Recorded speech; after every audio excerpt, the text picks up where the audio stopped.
ये कहानी है उत्तर प्रदेश में जौनपुर जिले के एक छोटे से गांव गांव में। जो लोग रहते थे वे बहुत गरीब थे। उसी गांव के थोड़ी दूर पर एक अकेला घर था जिसमें 5 लोग रहते थे।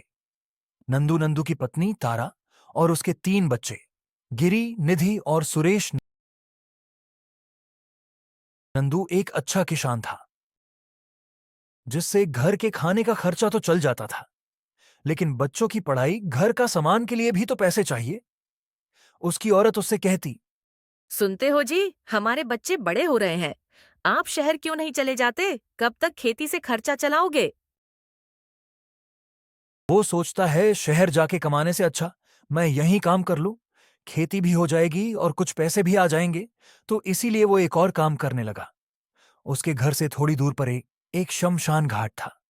जब दूर दूर तक किसी के घर का कोई मर जाता था तो वो उसके मृतक शरीर को शमशान तक लेकर जाता था। उसे उसे कुछ पैसे मिल जाते थे और ये काम वो शाम को करता था। इस तरह से उनका घर का खर्चा चल रहा था। नंदू अपनी पत्नी से बहुत प्यार करता था, इसीलिए उसका शहर जाने का मन नहीं करता था।